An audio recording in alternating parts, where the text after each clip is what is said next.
เตรียมตัวก่อนออกไปเฮ้ยเดี๋ยวนะ ไม่ต้องออกไปเสี่ยง เดี๋ยวนี้แค่สมัครผ่านมือถือแล้วยืนยันตัวตนก็เปิดบัญชีได้เลย e-Open Account ง่ายในง่ายเปิดบัญชีหุ้นออนไลน์ผ่านแอปพลิเคชันคลิกเลย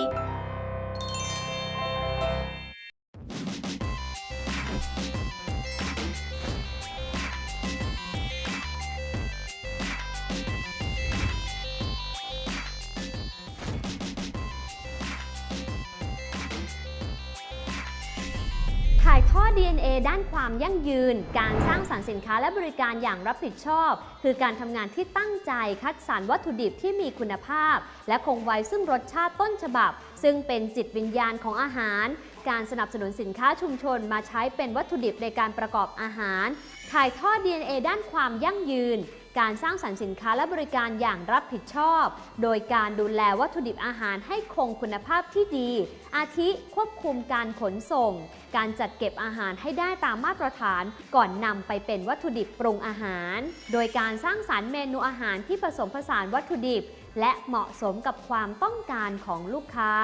ถ่ายทอด DNA ด้านความยั่งยืนคือการรับผิดชอบกับปัญหาขยะจากการให้บริการโดยการจัดการแยกขยะพลาสติกในร้านค้าและการใช้บรรจุภัณฑ์ที่เป็นมิตรต่อสิ่งแวดล้อม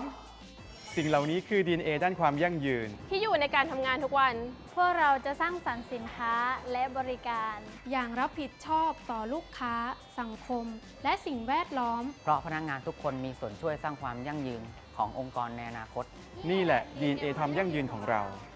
DNA ความยั่งยืนของพนักงานเซนกรุ๊ปคือการส่งต่อจิตวิญญาณของอาหารให้กับลูกค้าผ่านการผลิตการปรุงอาหารและการให้บริการอย่างมีคุณภาพเซนกรุ๊ปนะคะจึงปลูกฝัง DNA ด้านแนวคิดของพนักงานให้สอดคล้องกับทิศทางและกลยุทธ์ในการดำเนินธุรกิจค่ะเพราะพนักงานถือว่าเป็นฟันเฟืองสำคัญในการขับเคลื่อนองค์กรสู่ความยั่งยืนค่ะ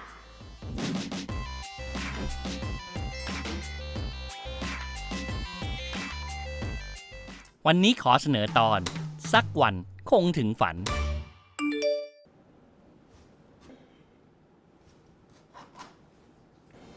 พร้อมค่าห้องค่ากินค่าใช้จ่ายอื่นๆเยอะแยะไปหมดค่าสินสอดรอพี่ก่อนนะจิ๊บเดี๋ยวได้แต่งแล้วมีเท่าไหร่แล้วอะฝากแบงค์อยู่ 25,000 สินสอดอะเท่าไหร่200,000นะใกล้แล้วล่ะมุ่งหน้าสู่ความฝันอ๋อ อย่าช้ารีบเก็บรีบออมสาวรออยู่แบ่งเงินออมมาลงกองทุนรวมดูไหมมีโอกาสถึงเป้าหมายเร็วขึ้นมีเงินน้อยก็ลงทุนได้กองทุนรวมเริ่มง่ายใช้เงินน้อยสวัสดีค่ะขอต้อนรับทุกท่านเข้าสู่งาน Invest ASEAN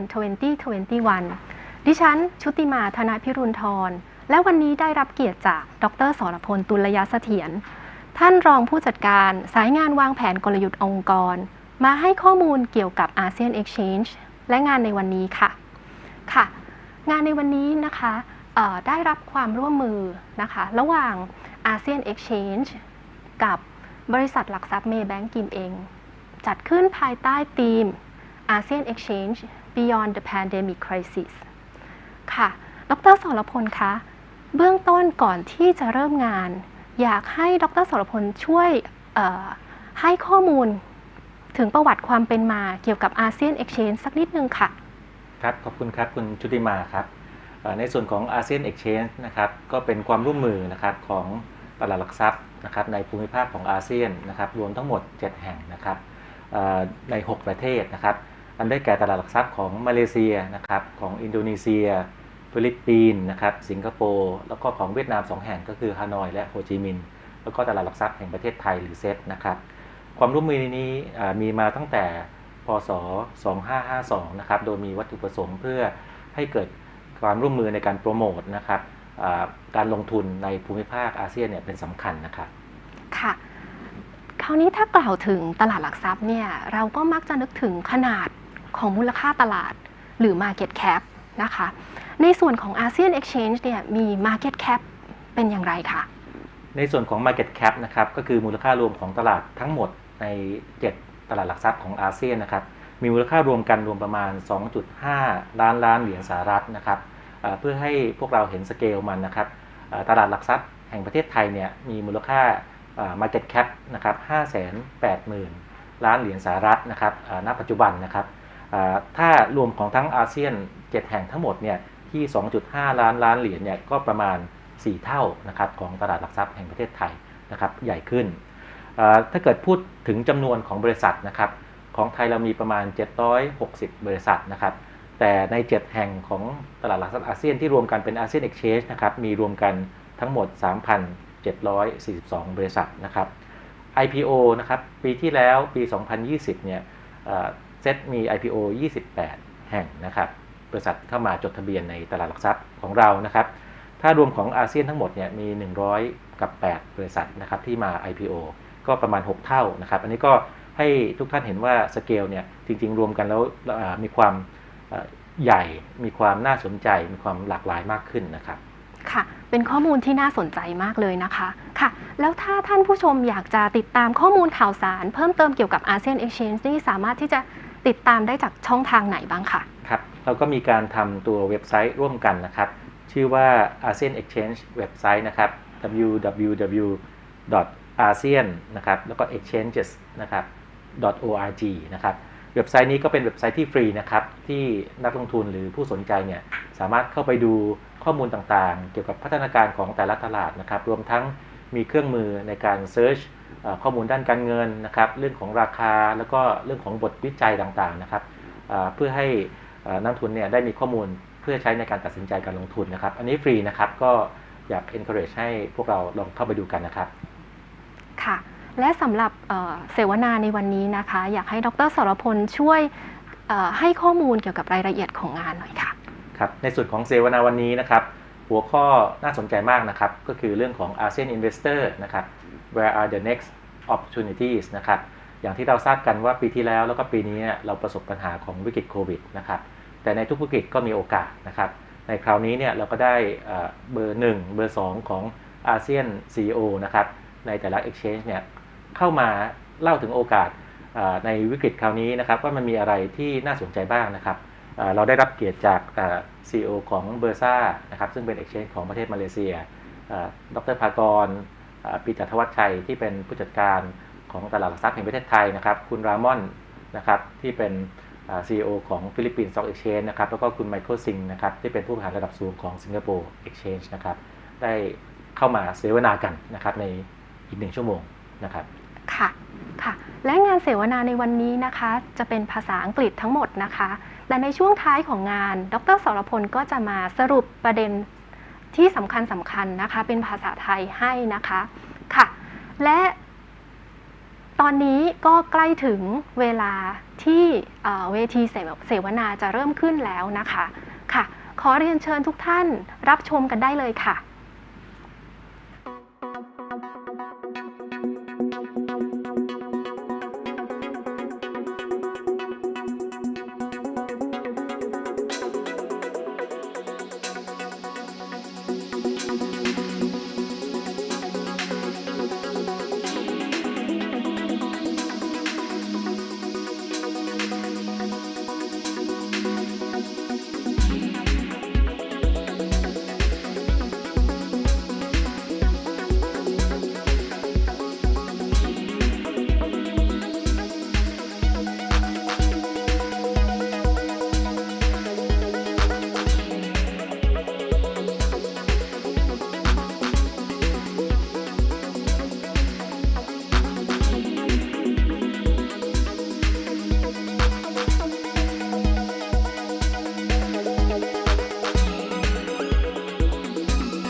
all our Recording in participants. progress.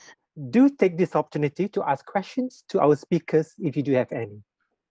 And our next topic, the ASEAN investor, where are the next opportunities? To discuss further on this topic, I would like to hand this session over to Datin Amy Morris, Chief Executive Officer, Maybanking Group.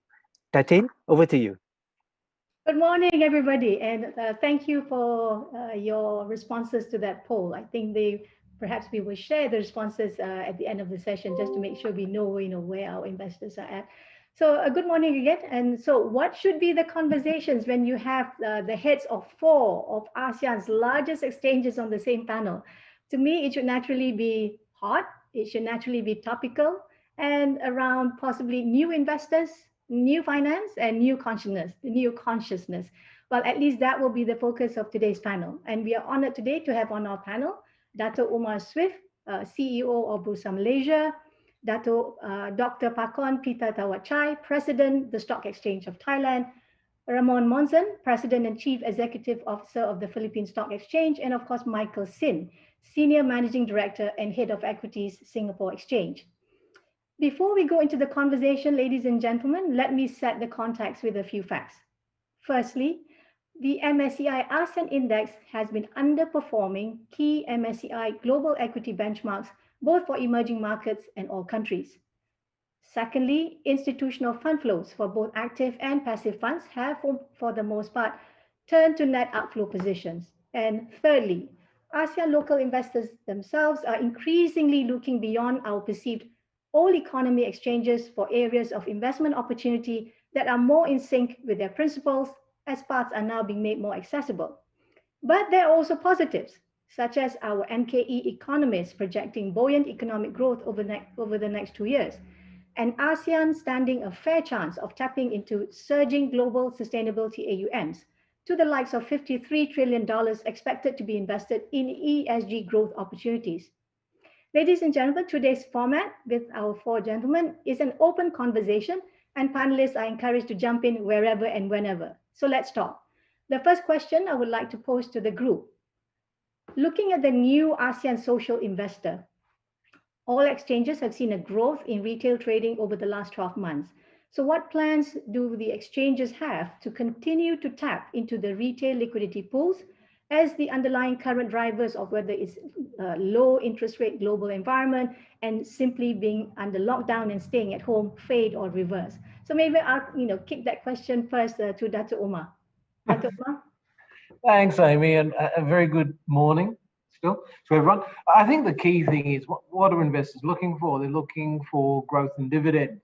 They're also looking for ease of experience. So from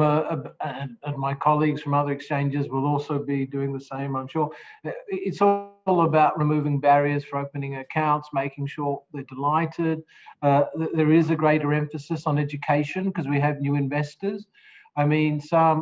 we grew retail accounts grew by some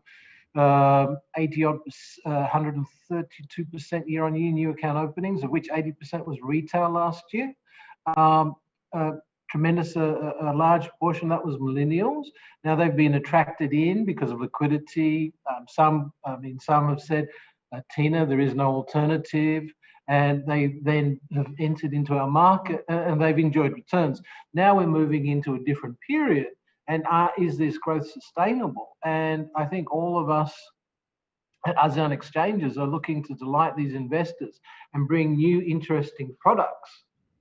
to ensure and reach out to them in the mediums that they use, be it Facebook, etc., IG, and social media. So setting the context.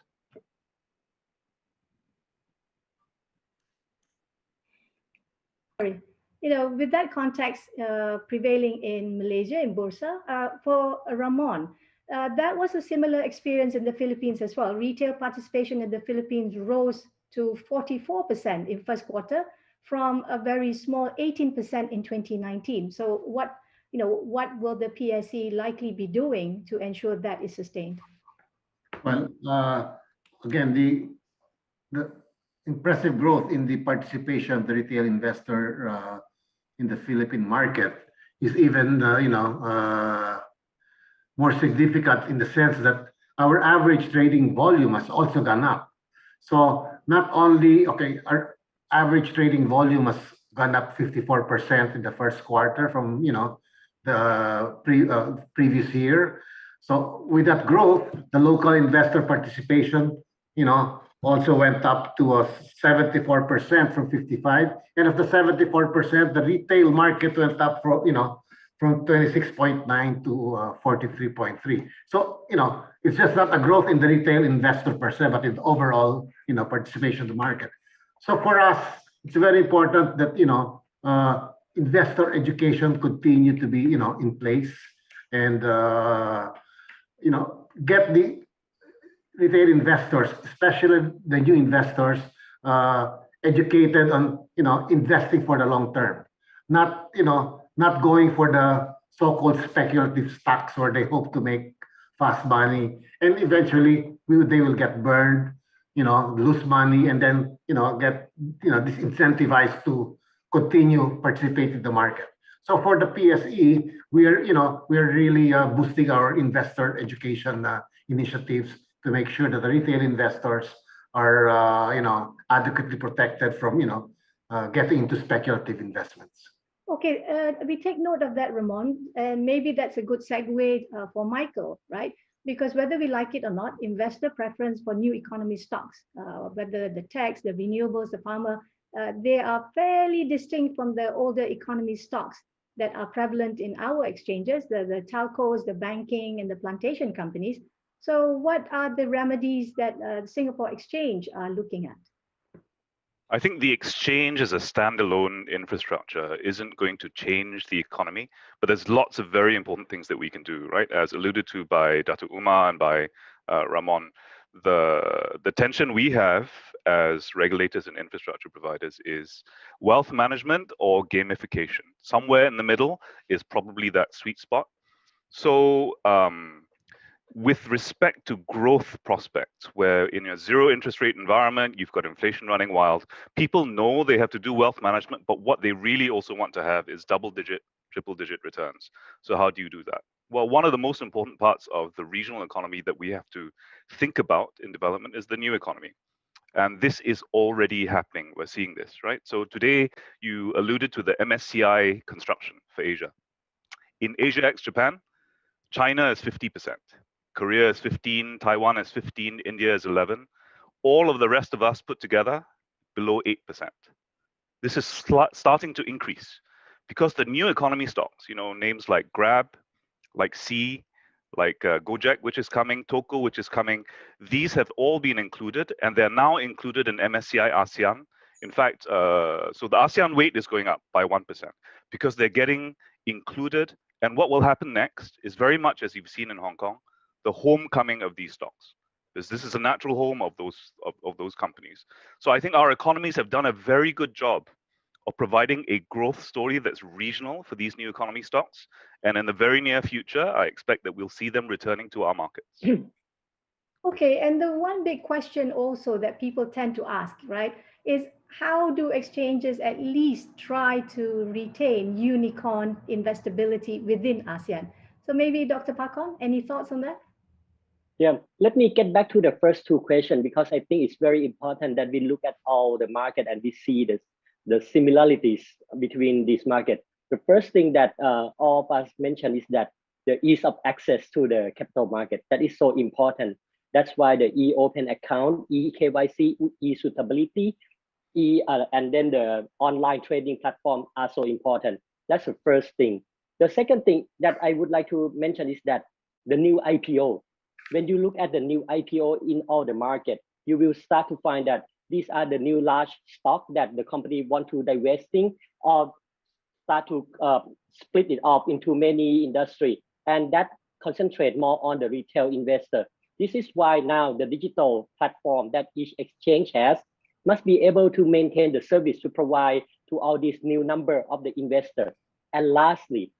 like Michael just mentioned, when you look at the economy, our region has been affected a lot by the COVID pandemic because we are logistic, we are tourist destination, we are like hospitality business. However, this is the part that certainly we need to look into that. even for the new normal, this economy, this industry would be able to recover very quickly after the pandemic if the vaccination is complete. Looking at like hospitality, the wellness, the healthcare, the logistics, these are the industry that in our area are very strong. That's why before I getting into the how can we maintain the unicorn, we need to look at our bread and butter. How can we get it back? And now when you look at how can we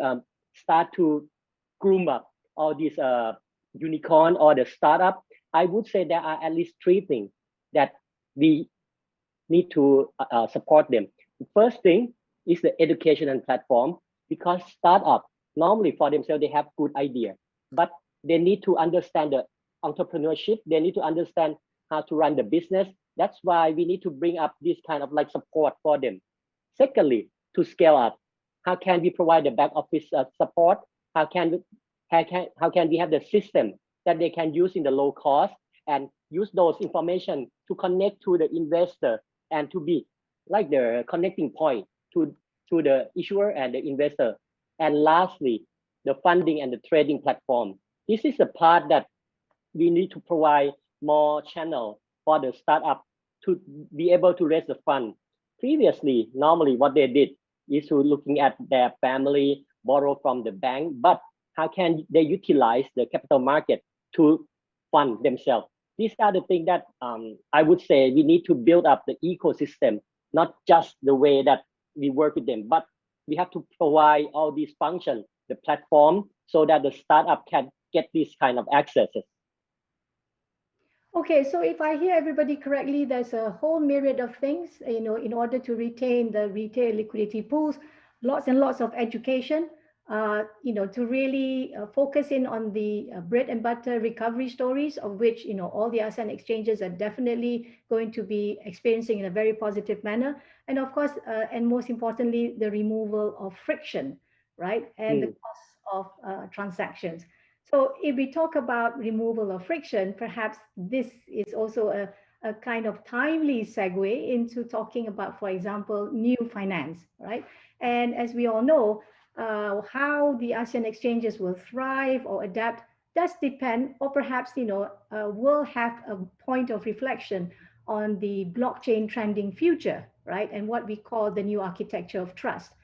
Today, we all sell the brand of the exchanges as the trust platform, but with blockchain as a technology rather than an institution, right? It is gaining financial market traction, especially in enabling the tradability of many assets via security token offerings. So, if we were to take the bread and butter recovery story and also put together the whole new growth opportunities under new finance, for example, where do the exchanges see the road ahead? So perhaps I could start with you, Dr. Pakon. I would say that as a role of the exchange, I think we have a strength in that the transparency and the liquidity of our traditional market, which in my opinion can be the linking point to the new digital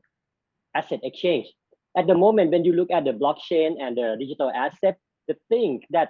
we need to consider very seriously is that how can we rely on this new technology in a case that some conflict or some issue coming up, how can we solve all those kind of things? That's why, in my opinion, the evolution of this transition would become like, how can the traditional and the digital asset grow together and link it? And at one day, when we find which market is more efficient,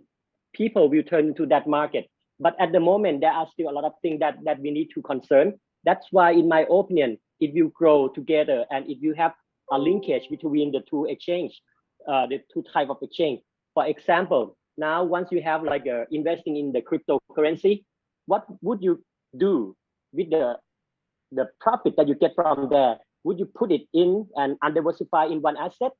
Now, if we can have a linkage between the two markets, now you can move the digital profit into the traditional market and vice versa. If you have like, you want to diversify from the traditional asset market, how would you invest in the digital asset? I think this is the area that we would see, and I would think that the concept of digital asset that is very powerful is that it's so easy to access, and also it's 24 hours, and also you can invest in it in any amount. This is the issue that the traditional exchange, the traditional asset market need to be able to get back as a solution for those kind of things. I think building on what Dr. Pakon is sharing, there are two elements. As a traditional exchange, we have investors. Investors want great products. As we've seen, as my colleagues know, we've all struggled to develop an ecosystem in Love One, although I'm sure there are people cringing as I say that. But the reality is, you need investors to get great product or vice versa. And what we see with the digital space, there are two elements. One is product, ease of use. The other is for the exchanges. Is this technology ready for us yet? Is it robust enough? We've seen two different approaches. We see the approach in Australia, which was a traditional cash equities moves to DLT. And then in Switzerland, they've just created a whole new exchange with SIX. Our thinking at this point in time is we've done a number of different POCs rather than taking interest in assets, but we'll also be looking at that, is to really try the technology and look at how it can make the experience better for our investors. So we're not talking about real-time atomic settlement, et cetera, just at this point in time, but how do you make it easy to bring assets to market and bring, in my mind, and echoing Dr. Pakon, we're going to see verticals. We're going to see your cash and equities. You'll probably see a debt cash piece. Then you'll be moving into tokenized assets. Whether there's a wallet sitting on top of the tokenized assets that allow you to pay for things in crypto, well, that's up to each country will have its own approach as to its regulatory framework, recognized, not recognized, etc. It's actually very exciting. I'd love to see, basically one matching engine across all my different platforms, and then one depository across all my different platforms. And we believe that distributed ledger has that ability. So it's not about, trust being institutionalized, moving away from the CCP, but how do we use it to actually make the experience richer? Could there come a time when the four gentlemen on this call have the same depository residing in the cloud and driving down the cost of business? I believe it is there. It will happen. And we should work towards that goal. But as all things, baby steps. POC, proof of concept, Well, that would be tremendous. That would be really tremendous if, it, in a way, it's a reconceptualization of the ASEAN trading link, in a whole form and also platform. Michael, maybe, any response from your side on what Singapore Exchange is undertaking, because there have been announcements in response to some of the suggestions that Dr. Umar has just made. I think both Dr. Umar and Dr. Pakon have completely covered the waterfront in terms of the issues and the opportunities. So maybe I'll share some of the other part of the thinking, which is that as these alternative assets reach more people, the one thing we know and have learned from COVID is national borders actually matter more than ever. We think we're globalized, actually national borders matter. And this means that politics and regulation matter in the two most important aspects, taxation and currency control. Those aren't going away. So therefore, if you want to believe that you can build a B2C business that reaches everyone in the world, it's not happening in my lifetime, at least, not when it's for real assets. What will need to happen is you need national infrastructures in each jurisdiction to work in a decentralized way and possibly in future a distributed way. So our starting point here has been to experiment actually with assets where it's mainly accredited investors, so we can start experimenting on the use case. So we've gone on a wide range of things, right? We've worked, we have investments in a company that does private equity things, SpaceX, rockets. Someone was tokenizing whiskey. We've got one coming up, which is trying to get carbon credits into a token. We're even working with a bank, DBS, because they have a lot of private banking clients. They have banking licenses, and they are doing crypto and they're doing bond tokens. So a lot of the learnings from this is actually for me to get my regulator comfortable that all the processes, all the regulations to do with tax, probate, enforcement, surveillance, rollbacks, they get comfortable that tokens actually work before we start attributing them to things like securities. Because securities are not as simple as buying Bitcoin. When you're a shareholder of a company, you have rights, but you also have responsibilities. So in our example, let's say Singapore Airlines needed to raise 10 billion. You have to reach out to your shareholders and say, I want to talk to you, explain to you why you need to take this rights issue. Do you want to take a convertible right on this convertible bond? That's not something that you can do in a B2C piece of cloud software. The exchange and the issuer has to get in the middle to say to a shareholder, you also have responsibility to the company that you're invested in. So that's why ownership and equity in companies and operating institutions come with much more obligation. And it takes baby steps to get there. It's not as simple as buying barrels of whiskey on a token. And I think building on what Michael's sharing, I think that's the key thing. Transparent markets, you want to see markets run in a fair and orderly manner. We want them to be vibrant. But when you have cryptos are homogeneous. Throughout the world, the price is known. When we look at listed and equities, it's not quite the nature of those assets that will be tokenized are somewhat different. And shareholder rights need to be entrenched, etc. We will want to run with differentiated asset classes. We want a fair and orderly market, so market surveillance comes in. And so again, echoing what Michael's saying, it will be a step-by-step process. But I think everyone on this call will be putting their toes in the water, so to speak, looking at how this technology can delight the investor and drive down costs, of course. Yeah. So, Ramon, maybe because you started off with education being pivotal, right? Especially for this segment.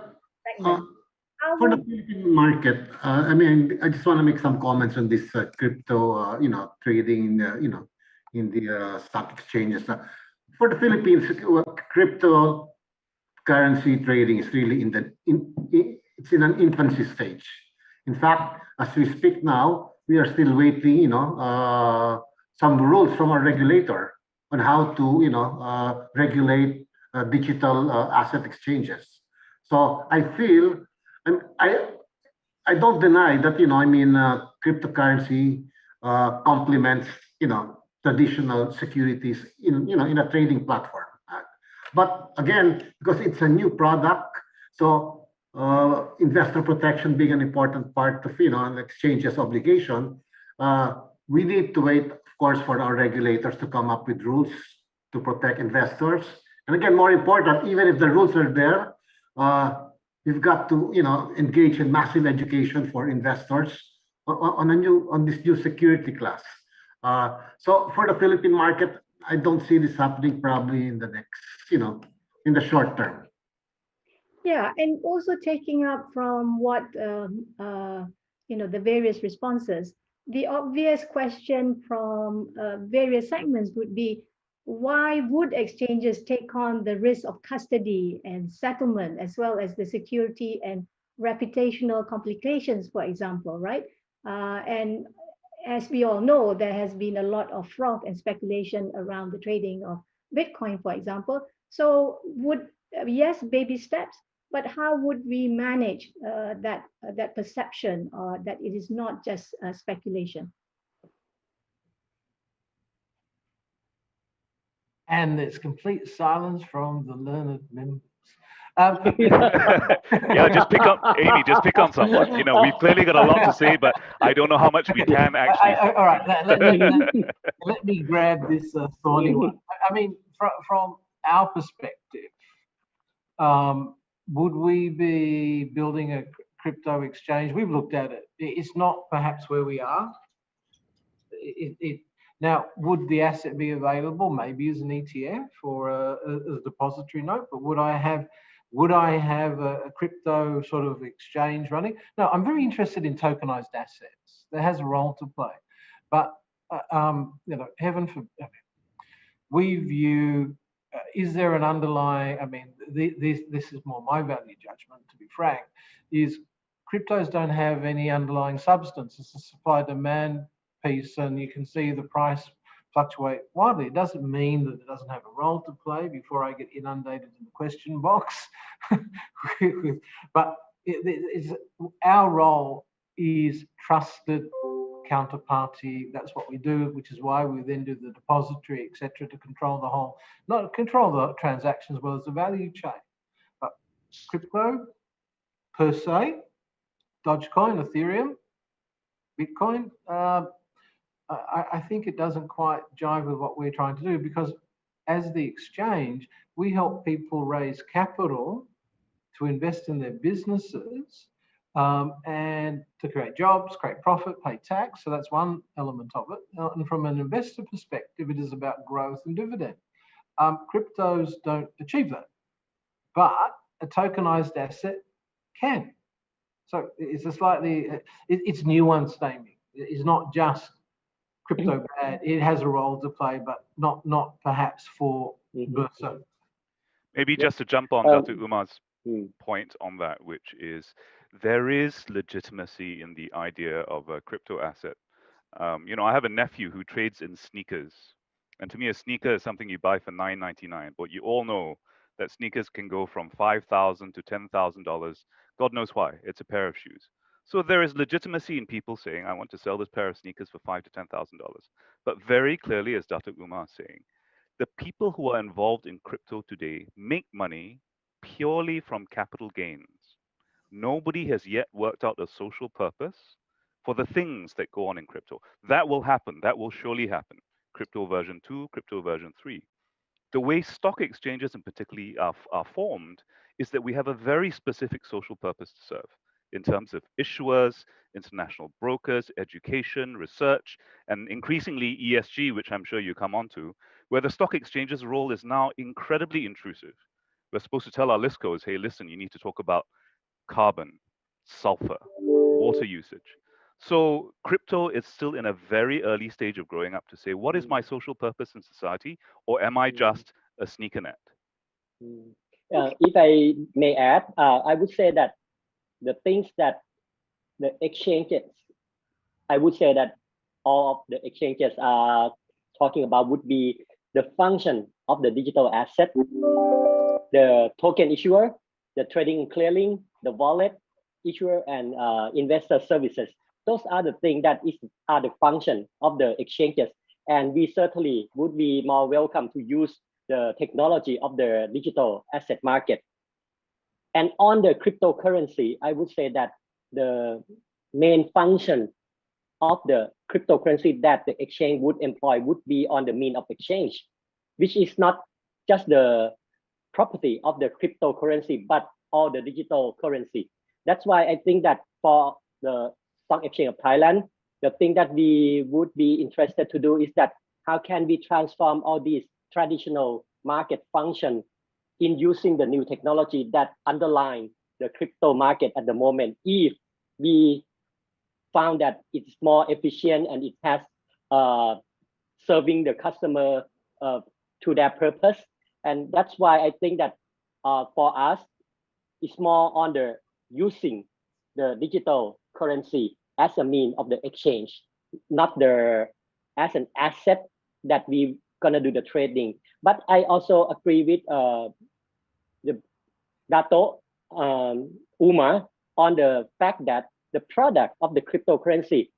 could be interesting. For example, like the ETF or the structure note or something that we would be able to control and maintain the investor protection. Those are the things that we look into. So if I hear you correctly, Dr. Pakon, then the Stock Exchange of Thailand is conceptualizing is almost a parallel ecosystem to the current exchange that you have? Yes, I think that we never know which model gonna be successful in the future. So we look into both the traditional model and the digital model.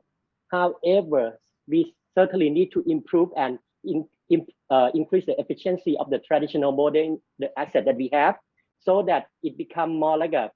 cross-market, cross-product exchanges that can be worked parallel to the digital asset market in the future. So Ramon, I hear you when you said that, firstly, all these discussions are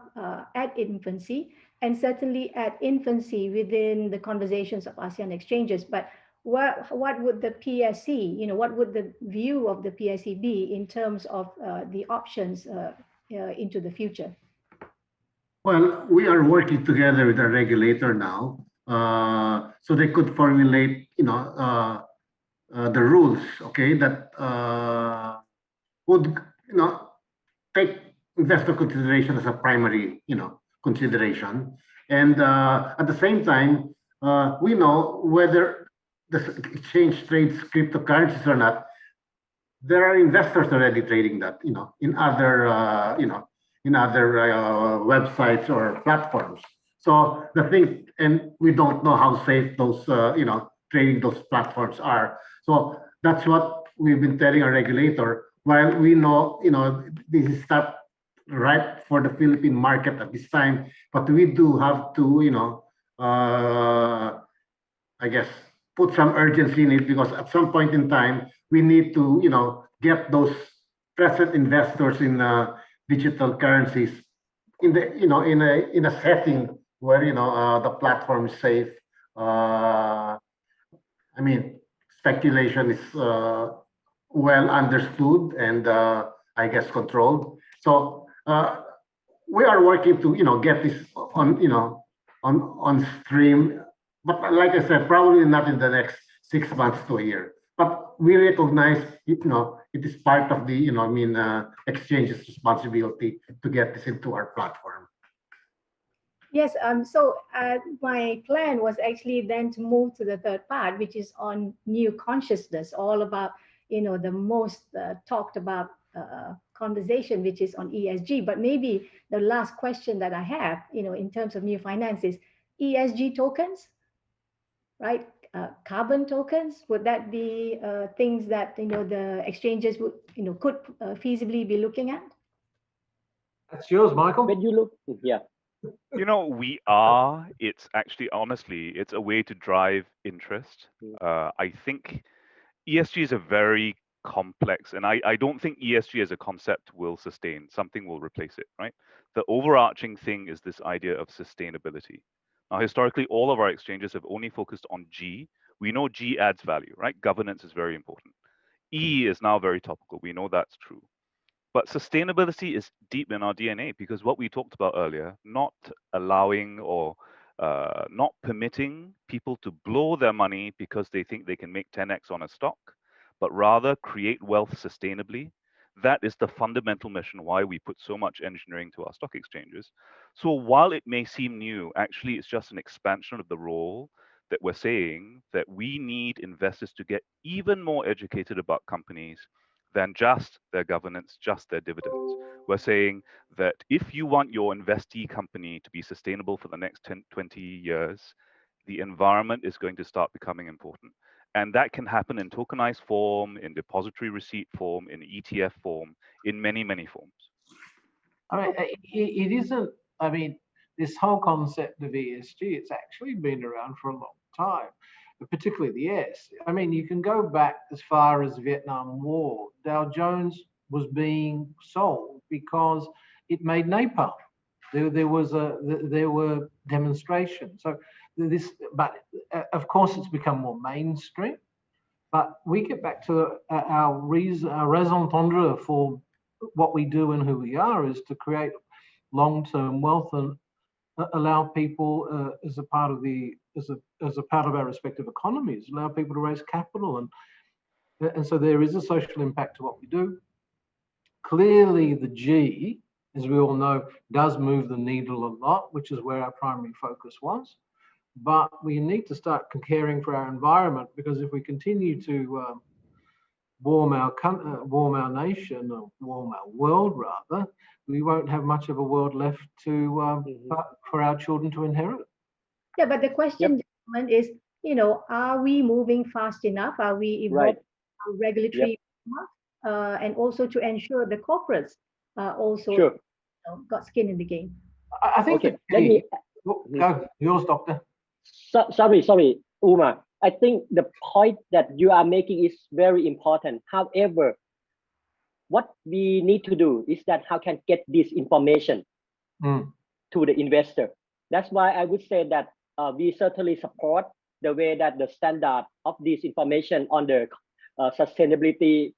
will be setting, and then we need to build up the capacity of the people not in the both listed company and the investor side to analyze this information. And also, as an exchange, I would say that it's our job to do the data management so that the listed company know which data is meaningful for them and suitable for them, so that they can have this information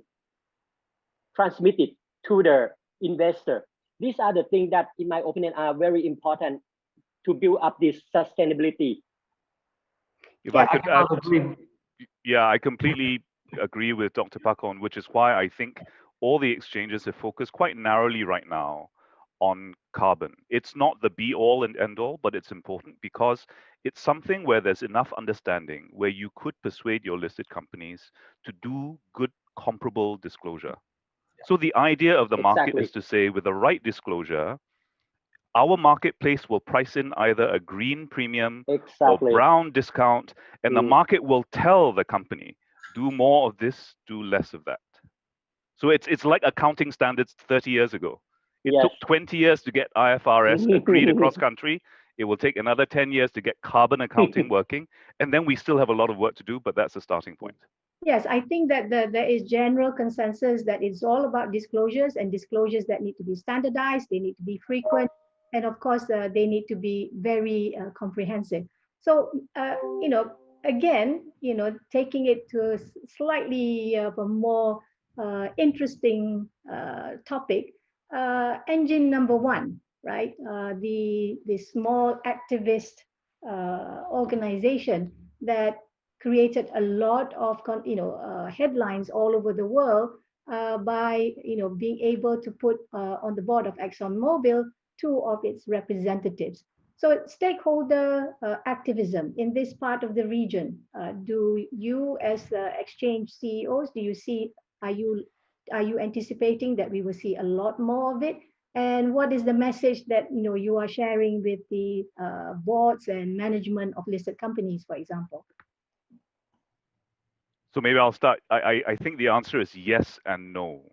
because at least on our exchange, we don't have a company that's so prominent and salient in this discussion. So yes, in the sense that we're seeing a lot of scrutiny from retail shareholders about companies. When they come and do rights issues, they're on a virtual AGM now. Anyone can dial in and put up their questions. Why are you doing this? Why are you spending money? So I think accountability is very high because of digitalization.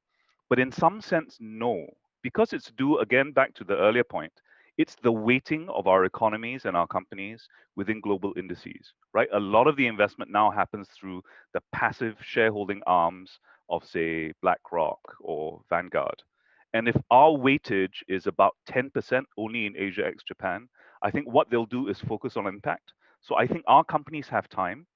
The challenge that we have, but it's not been the hardest challenge, is to actually speak to the listed companies in the middle and SME tier to say, this is coming, it's very important for you to engage. So we're leaning in a lot. We're actually offering resources on automated sustainability reporting or of doing analysis against peer groups. The big companies get it, especially our property companies, right? But the smaller companies, they're all going through their business challenges. It takes a lot of trust and persuasion to say to them, this is going to be very important for you. So 2 words we used, because they're Singaporeans, right? One is, we're giving you a power assist. It's like having a car with power assistance. Secondly, we're teaching you to be exam smart. But you will have to take the exam. We're just helping you to be exam smart. I would say that, yeah, please, Uma, sorry. I think Michael's hit it on the head. I mean, basically, the call to action. So let's look at our exchange, 900 plus companies, of which we have 76 in FTSE for Good. So there is actually a tremendous room for improvement. And I think we all have some experience. So it's an education process. Sustainability is not a cost. But, ASEAN are trading nations. If we do not, we produce product, intermediate product for finished goods. As our customers decide, it's a real opportunity, and that's what we've been communicating. Make yourselves have a path to sustainability so you can get new customers, new people purchasing your products, build your business, be an early adopter, rather than being a loser and having your product no longer taken because your MNC that is buying your intermediate product has decided you're not green. And for them, is it a homogeneous product? Is it unique? And they just move away. Dr. If I may add, right. I think Michael and Uma mentioned about on the listed company side. I would say that on the other side, how can the exchange support the listed company and investors so that they can have an interaction with each other more using the technology? All of us know after the COVID, the AGM meeting is very difficult to arrange. That's why for us at the exchange, we provide the e-AGM meeting services that the exchange provide to the listed company so that they can have the meeting using the Zoom, WebEx, or like MSP that we are doing like right now. And also the service that we also provide is the e-proxy and e-voting. These are the things that in my opinion would give like the investor more access to show the decision or show their interest into the company more using the technology. So we need to provide both knowledge, provide the pushing for the listed company to be more interactive, and also we need to provide the ease of access for the company to provide to the investor so that they can be interacting. I think all four of us are agreed that the first step really in this ESG thing is, more comprehensive corporate disclosures on their sustainability practices. Right. We're all agreed on that. And also, I think the listed companies can see that on the fixed income side, investments in, green bonds have been happening in the last 3-4 years. But, on the equity side, that has not happened. So again, we started a disclosure, framework. Everybody has some, uniform disclosures that will allow investors to see where each company is, at their ESG compliance level. And then really, I think in the Philippine stock exchange side, we're really looking at creating an ESG index. But, it's just not as easy as doing that. You need to craft, some rules or some, you might say, eligibility or qualification. Why, how companies would get into that index. And then I think that would start attracting, in equity investments in these companies to that ESG index. So that's where we're working towards as far as the Philippine Stock Exchange is concerned. Let me just take one question from the audience. The question is, will we see sustainability as a hard prerequisite in the ASEAN exchanges, and what form would this take? I think it is inevitable that some parts of it will, starting with carbon and climate disclosure. So we're chairing or co-chairing this thing called TCFD, which is just an attempt to say to everyone, can we standardize what the companies need to do so that we give, so for us, it's our regulator internal and the MAS, the ability to nudge companies to say, look, you're ready now. It's going to be mandatory. right? So you have to nudge them slowly in place, because for a company to do carbon reporting, like even for us, we've just finished our exercise. It's actually a lot to learn. You know, I got to figure Sure. out how my coffee beans, what's the carbon footprint? Data center, what's the carbon footprint? It's a capability that takes time to develop, and no CEO is going to invest in this unless he's told by his stock Yep. exchange, look, man, Right. there's regulations coming. You need to Yeah. disclose this in your report. So that's the starting point. The regulator has to get involved, and that way it's fair and flat, yes, and comparable across At the moment, jurisdictions. right. At the moment in Thailand, we're working with the SEC and we come out with the sustainability report regulation. It's called the One Report. This is gonna be required after the next year that all the company need to disclose the sustainability policy, strategy, and performance throughout their corporate value chain. I think that's the starting point. And the thing that we are trying to do is that how can we make it the least painless for the listed company? Because all these things, like Michael mentioned, there is no such like standard. So we need to come up with a template. We need to come up with a workshop, and it got to be industry specific. It cannot be one size fit all. Those are the things that we need to start to do, like the learning curve. Yeah. On the side of the Philippines, I mean, our regulator has imposed what they call the sustainability reporting requirements or framework. Okay, so this started in 2019, but for the first 3 years, starting at the reporting year 2020, 21, 22, it will be on a comply or explain, because like I said, a lot of the listed companies are not ready to do, to disclose, some important, I guess, environmental guidelines like carbon footprint and all that. So for the first 3 years, the listed companies can go on a comply or explain. If they are not able to do it, they explain. But come 2023, it becomes a regulation. It becomes a required disclosure in the listed company's annual report. Okay, one question actually. So sorry. Okay. It is reported that Bitcoin alone consumes as much electricity as a medium-sized European country. Safe to say that in general, once scaled, will be dirty currency. So what are your views on this? How will the exchanges reconcile with your own ESG agenda? So it's a specific reason why actually we haven't done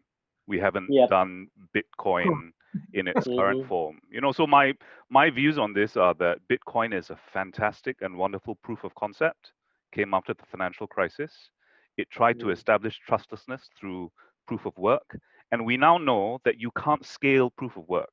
because you're substituting trust that you already have for the energy consumption of a country. That's not a legitimate trade-off anymore.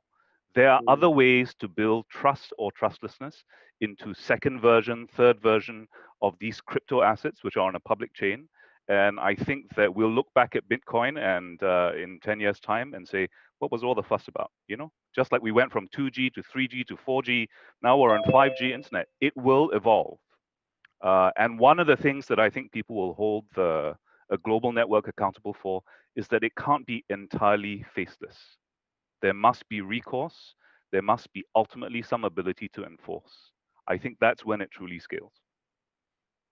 Thank you, Michael. Any specific response that any other gentleman would like to take?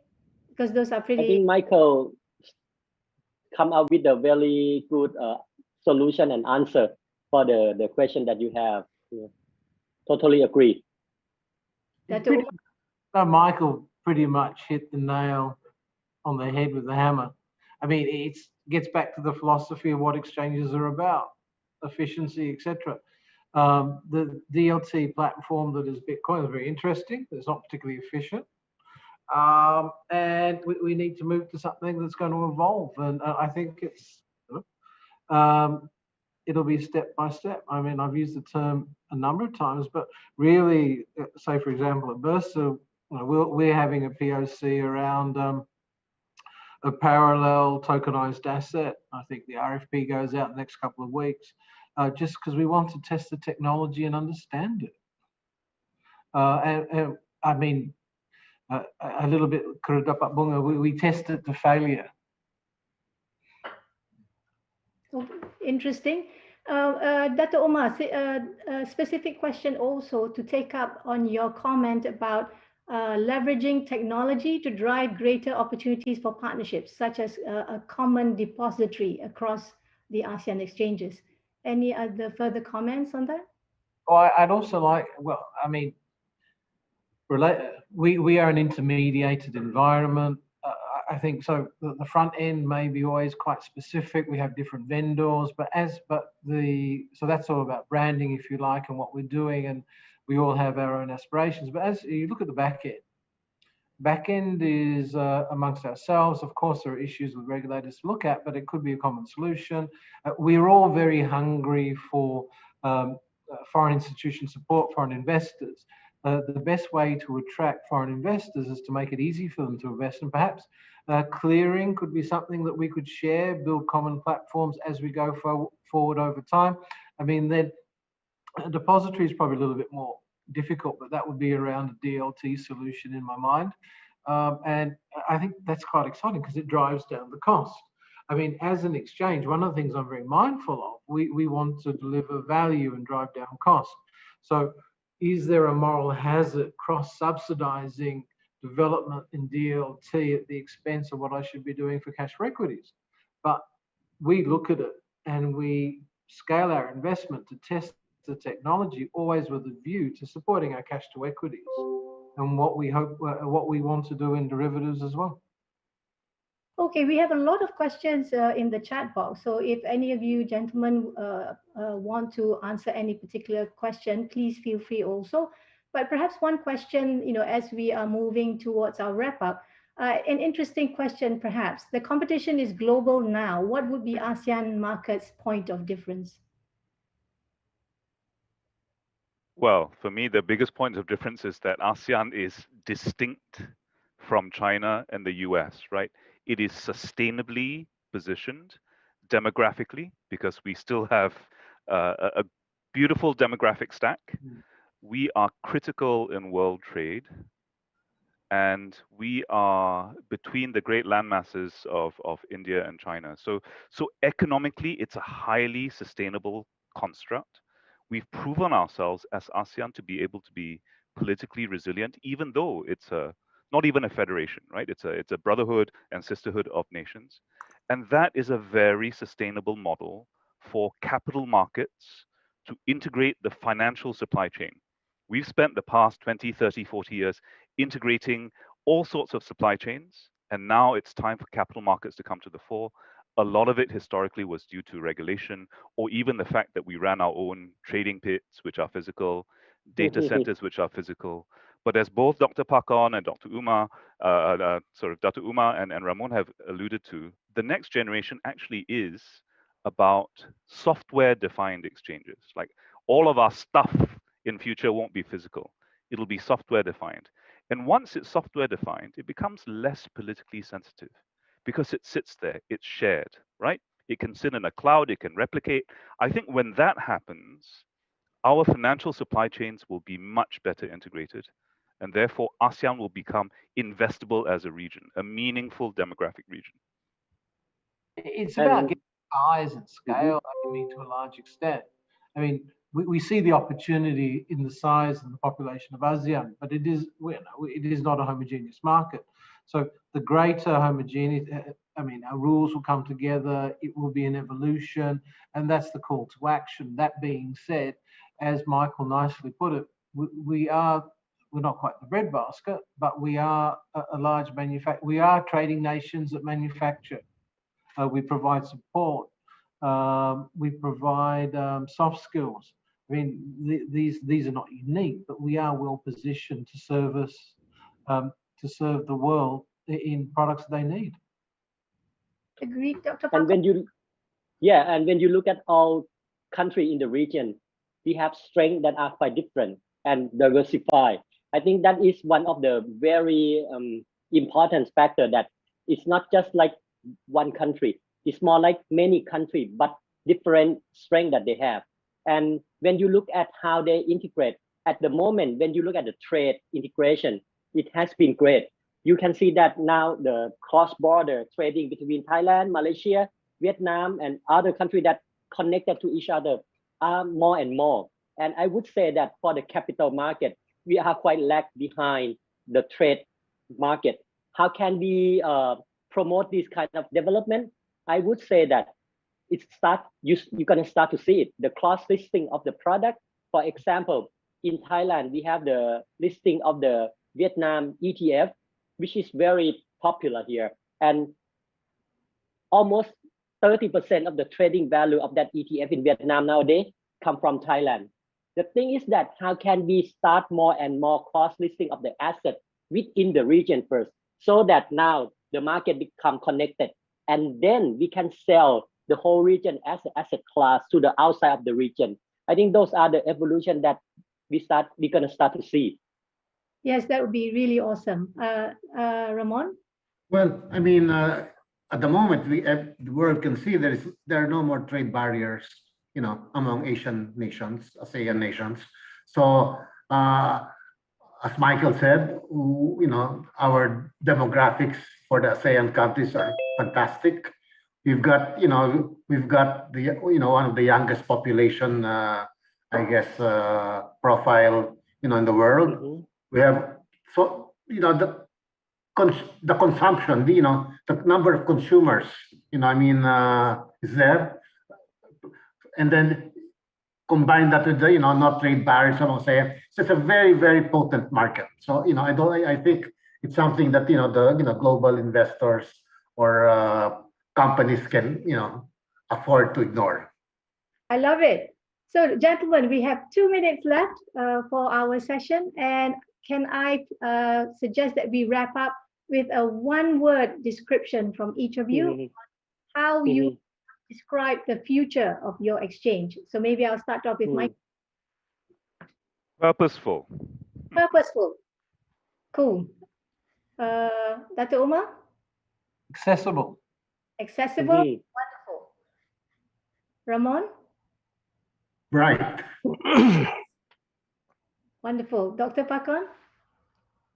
May I add all of these 3 words into one sentence? Capital market for all. Oh,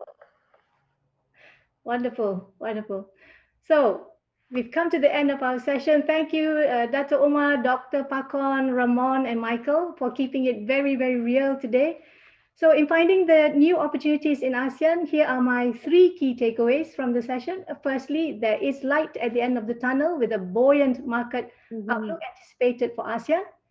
Secondly, the exchanges of ASEAN have substantive plans in place to sustain the domestic momentum, with both ESG and technology leading the charge. And thirdly, it was universally agreed that structural shifts will happen with technology, but regulatory frameworks need to be there to bolster any transitions to ensure investor integrity, which is what we all care about. With that, we come to a close of our panel. We hope we have served the intended purpose of sharing inspirations on the next opportunities in ASEAN. Thank you all for tuning in. Over to you, Azhar. You're welcome.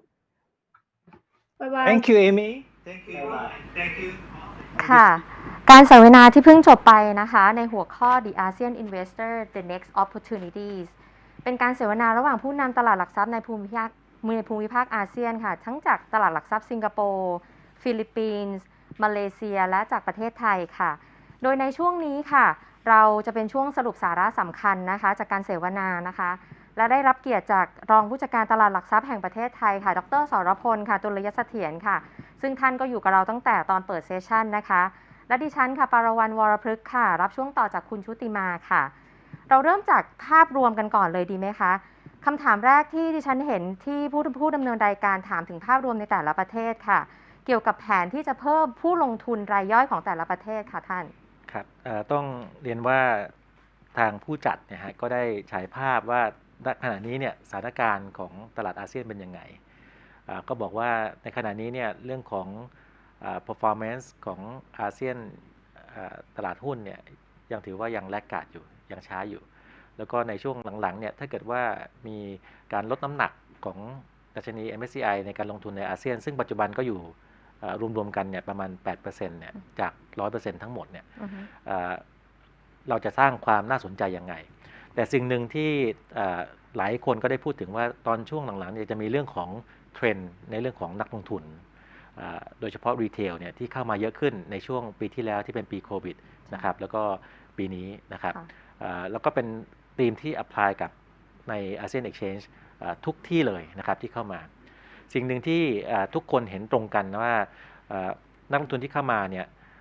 ต้องทำให้มันง่ายขึ้นนะครับทั้งในการเรื่องการออนบอร์ดการยืนยันตัวตนนะครับการ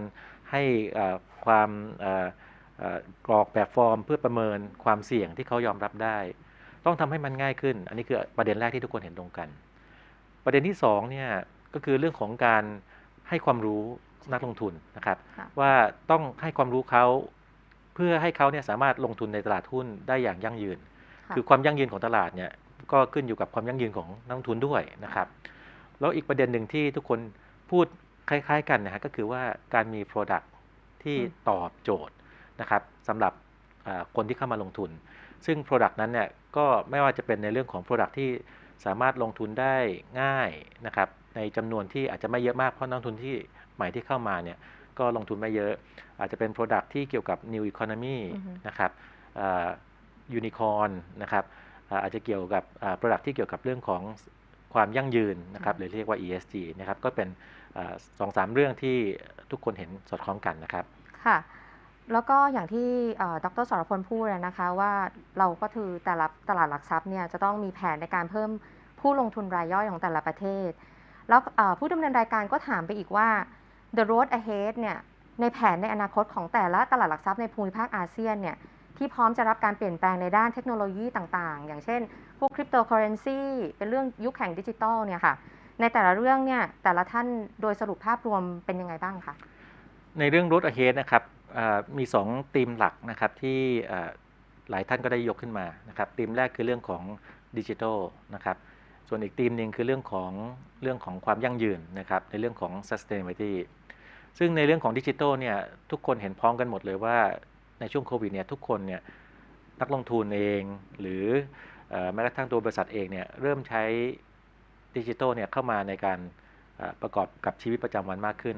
เปิดบัญชีออนไลน์ลงทุนออนไลน์ประชุมออนไลน์มากขึ้นเราจะ embrace ในเรื่องนี้อย่างไรนะครับรวมถึงมีการนำพวก Product ที่เป็นเกี่ยวกับดิจิทัลเช่นเรื่องของบล็อกเชนในพวกนี้เนี่ยมันจะสามารถสอดคล้องกับสิ่งที่มีอยู่เดิมในปัจจุบันที่เป็น traditional ได้อย่างไรนะครับหลายคนก็ได้ voice นะครับในเรื่องของความเสี่ยงในเรื่องของ Product เหล่านี้เรื่องของอย่างเช่นตัว Bitcoin เองนะครับก็ได้มีการพูดถึงว่ามันมีการ consumption ในเรื่องของพลังงานนะครับเราจะ address ในเรื่องนี้อย่างไรนะครับมีการพูดถึงว่าการทำให้ traditional business กับ business ที่มันเป็น digital เนี่ยสามารถไป hand in hand นะครับสอดคล้องกันได้อย่างไรแล้วก็สามารถทำให้มันเป็น seamless experience สำหรับนักลงทุนได้อย่างไรนะครับก็มีการพูดในเรื่องนี้ทุกคนมองว่าเทคโนโลยีเนี่ยมันเป็นโอกาสนะครับแต่ทุกคนก็มีความระมัดระวังในการนำเทคโนโลยีรวมถึง Product ที่มันเกี่ยวข้องกับเทคโนโลยีเนี่ยมาเพราะว่าท้ายสุดแล้วเนี่ยสิ่งที่สำคัญที่สุดคือทำให้นักลงทุนเนี่ยมีความมั่นใจนะครับในตัวระบบคือมี trust นั่นเองนะครับในส่วนที่2นะครับก็มีพูดถึงเทรนด์ในเรื่องของ ESG นะความยั่งยืนซึ่งในเรื่องนี้เนี่ยครับหลายประเด็นยกขึ้นมานะครับเช่นเรื่องของการจำเป็นทุกคนบอกว่ามันเป็นเรื่องที่จะมาอยู่แล้วแต่เราจะเตรียมพร้อมในตัวของบริษัทตัวนักลงทุนแล้วก็รวมถึงecosystem คือทั้งระบบนะฮะให้พร้อมได้อย่างไรนะครับหลายประเทศหลาย exchange หรือผู้กำกับกลต.ของแต่ประเทศเนี่ยก็ได้มีการออกพวกการสร้าง awareness หรือการมีแบบฟอร์มให้กับการรายงานในส่วนนี้นะครับทุกคนเน้นย้ำนะครับในเรื่องของการ educate นะครับไม่ว่าจะเป็นตัวบริษัทจำกัดให้เขา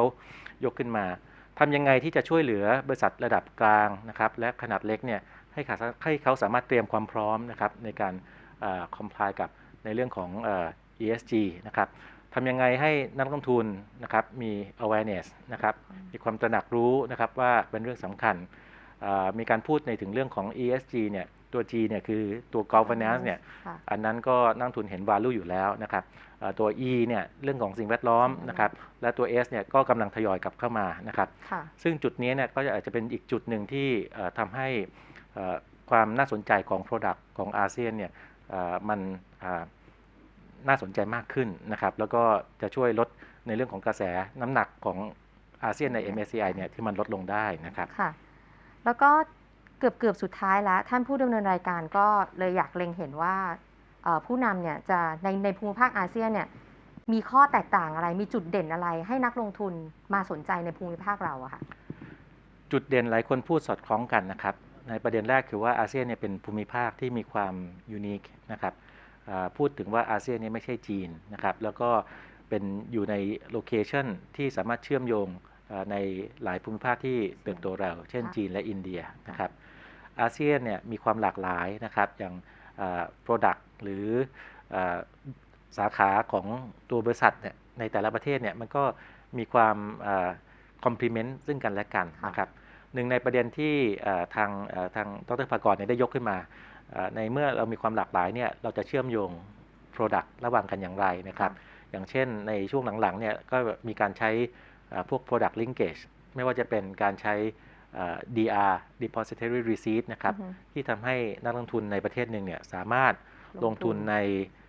กองทุนหรือหุ้นในต่างประเทศคือในอาเซียนด้วยกันเองเนี่ยครับได้ในเวลาบัญชีแล้วก็ในประเทศของตัวเองใน currency ของตัวเองด้วยซ้ำได้ง่ายขึ้นนะครับก็สิ่งเหล่านี้ครับก็จะทำให้ตัวอาเซียนเองเนี่ยจากที่เรามี fundamental ที่เป็นเรื่องของจุดที่เป็นจุดสำคัญในด้านการค้าการลงทุนของโลกแล้วเนี่ยทำยังไงให้ Product ของอาเซียนเนี่ยมันมีความเป็น Asset Class มากขึ้นนะครับค่ะและสุดท้ายค่ะแต่ละท่านก็เลยอยากรู้ว่าแต่ละตลาดหลักทรัพย์เนี่ยให้คำนิยามตัวเองถ้าให้แค่ one word 1 คำเนี่ยค่ะแต่ละประเทศเนี่ยให้คำว่าอะไรบ้างคะอย่างของ SGX เนี่ยได้ยินว่าเป็น purposeful ครับ SGX ก็บอกว่าตลาดหลักทรัพย์ในอนาคตเนี่ยต้องมี purposeful นะครับคือตั้งมาเพื่ออะไรเพื่อ efficiency เพื่อให้เกิดโอกาสในการลงทุนหรืออะไรก็ว่ากันไปของทางเบอร์ซ่าให้คำนิยามว่าในอนาคตเนี่ยตลาดต้อง accessible มากขึ้นนะครับคือเข้าถึงได้สะดวกขึ้นนะครับของทางฟิลิปปินส์ใช้คำว่า right นะครับเพราะว่าหลายๆอย่างเนี่ยมันก็ต้องมีความถูกต้องนะครับเป็นหลักส่วนทางดร.ภากรทางตลาดหลักทรัพย์เองเนี่ยก็ได้ใช้คอนเซปต์ capital market for allตัวนี้ก็จะเป็น combining concept นะครับไอ้คำว่า all เนี่ยหมายถึงproduct เนี่ยมันต้องมีทั้งความหลากหลายนะครับในเรื่องของนักลงทุนเนี่ยก็ต้องหลากหลายจากคนที่เข้าถึงอยู่แล้วกับคนที่เราอยากให้เข้าถึงมากขึ้นนะครับรวมถึงในเรื่องของตัวบริษัทที่เข้ามาก็ต้องมีความหลากหลายเช่นกันนะครับค่ะสงสัยน่าจะหมดเวลาแล้วค่ะแล้วก็สุดท้ายนี้นะคะสำหรับทุกท่านค่ะที่สนใจข้อมูลของตลาดหลักทรัพย์อาเซียนนะคะสามารถติดตามได้ที่ www.aseanexchange.org ค่ะและสำหรับในวันนี้ค่ะขอขอบคุณดร.สรพล ตุลยเสถียรค่ะสำหรับการสรุปสาระสำคัญของการเสวนานะคะแล้วก็ดิฉันปารวรรณค่ะขอบคุณและสวัสดีค่ะ